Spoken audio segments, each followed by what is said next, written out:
के बिटिया होवे धन दिया त्रिलोकी रघुनाथ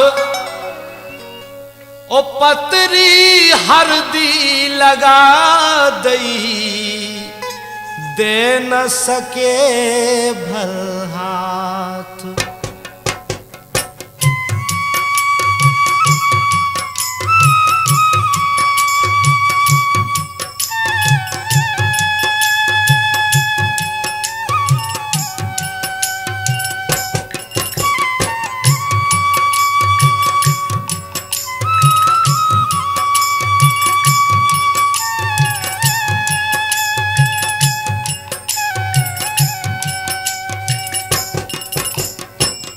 बोलो बिटिया को, बाप जी कहते बिटिया है। देखो आप क्या बोलो कि भगवान अगर आपने हमें बिटिया दी ठीक है, लेकिन समय के हिसाब से आपने हमें बात चीज नहीं दी जिसे हम बिटिया को अपने सुख में भेज सकें। देखो आप क्या बोलो कि दौलत ना दई राम जू, दौलत ना दई राम जू मोए बिटिया दे दई राम जू, दौलत ना दई राम जू मोए बिटिया दे दई राम जू, दौलत ना दई राम जू।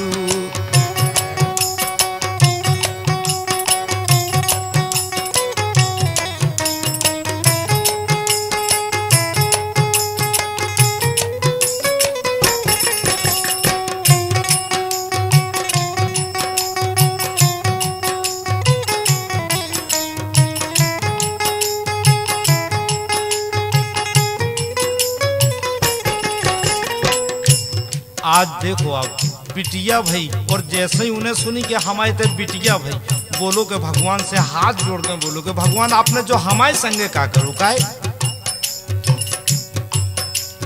कि दौलत ना दई राम जू और बिटिया दे दई राम जू, दौलत ना दई राम जू मोए बिटिया दे दई राम जू, बिटिया दे के निंदिया ले लई, बिटिया दे के निंदिया ले लई और विपता दे दई राम जू, दौलत ना दई राम जू। हाँ बिटिया दे दई राम जू, दौलत ना दई राम जू।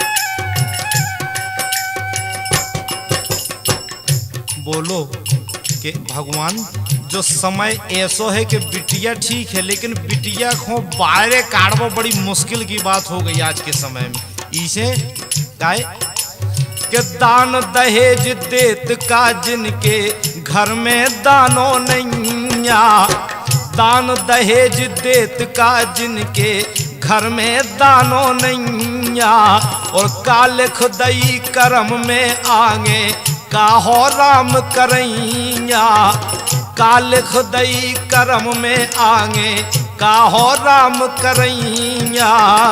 चले न इतनी सिर पे जितनी, चले न इतनी सिर पे जितनी गठरी धर दई राम जू, दौलत ना दई राम जू मोए बिटिया दे दई राम जू, बिटिया दे के निंदिया ले लई, विपता दे दई राम जू, दौलत ना दई राम जू।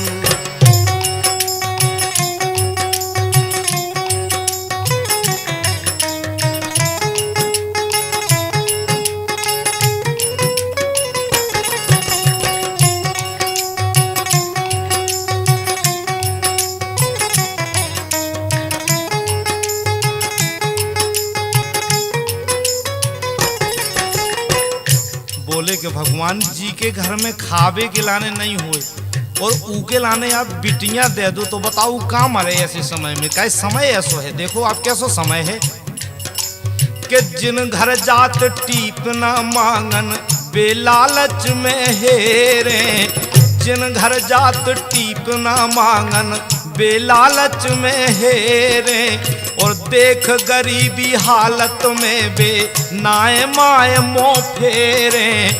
देख गरीबी हालत में बे नाए माए मोह फेरे। अगर काऊ से टीप ना मांगवे जाओ और उन्हें अगर अपनी स्थिति सुना दो तो बे नाए माए मोह कर ले। बिल्कुल कैसे कर ले? ऐसे कर ले कि दान दक्षिणा देख कछूना, दान दक्षिणा देख कछूना। अरे नाही कर दई राम जू, पिटिया ना दई राम जू, और बिपता ना दई राम जू, पिटिया दे दई राम जू।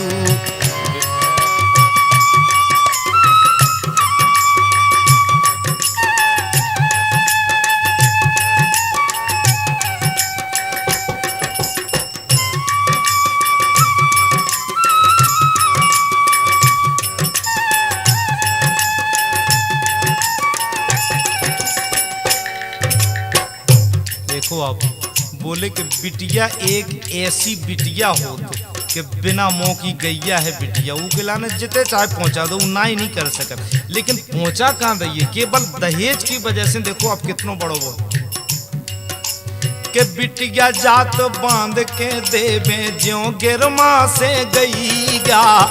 बिटिया जात बांध के देवे ज्यों गिरमा से गईया। सौंप देत जिनके हाथन में बे हैं बड़े कसैया। सौंप देत जिनके हाथन में बे हैं बड़े कसैया। काहे बोले अगर काऊ बिटिया को ब्याह कर दो तो 10 दिना बाद खबर आ जात कि तू बिटिया नहीं रही। देखो आप ईसे भगवान का करिए बताओ, बिटिया तो तुम दियो ना काऊ के लाने काहे। और हम तो जा समझे कि अगर काऊ के बिटिया हो जाए तो उनको कोनो ऐसो होगा कैसो कि करम लेख में कौन लेखनी, करम लेख में कौन लेखनी। खोटी पर गई राम जू, दौलत ना दई राम जू, मोई बिटिया दे दई राम जू। बिटिया दे के निंदिया ले लई, बिपता दे दई राम जू, दौलत ना दई राम जू।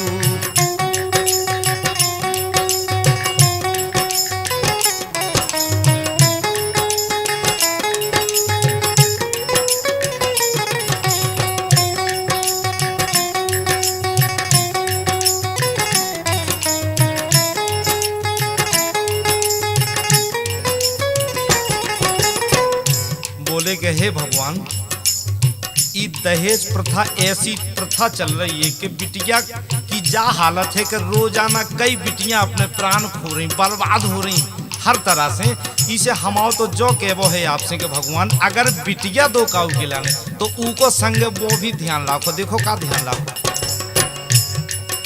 कि ई दहेज दानव खा मानव रूप राम जी लइयो। ई दहेज दानव खो मानव रूप राम जी लइयो। जिनके घर में धन दौलत ना बिटियाओं ने न दइयो। जिनके घर में धन दौलत ना बिटियाओं ने न दइयो। भगवान जिनके घरे पैसा धेला नहीं हुए उन्हें बिटिया आप भूल के नहीं दियो। काहे कि जोन लड़की जोन बिटिया अपने ही भारतवर्ष में कन्या मानी जाती, पूज्य मानी जाती, लेकिन आज की हालत देखो अब का है केवल दहेज की वजह से कि कई लड़कियां आत्महत्या रोजाना कर रही। इसे हमाओ केवल जो के वो है कि भगवान जिनके घर में धन दौलत ना बिटियाओं ने न दइयो। जिनके घर में धन दौलत ना बिटियाओं ने न दइयो। काम क्रोध मद लोभ में छलिया, काम क्रोध मद लोभ में छलिया। गगरी भर गई राम जू, दौलत ना दई राम जू। और बिटिया दे दई राम जू, बिटिया दे के निंदिया ले लई। बेबता दे दई राम जू, दौलत ना दई राम जू। और बिटिया दे दई राम जू, बिटिया दे के निंदिया ले लई। बेबता दे दई राम जू, दौलत ना दई राम जू। और बिटिया दे दई राम जू, दौलत ना दई राम।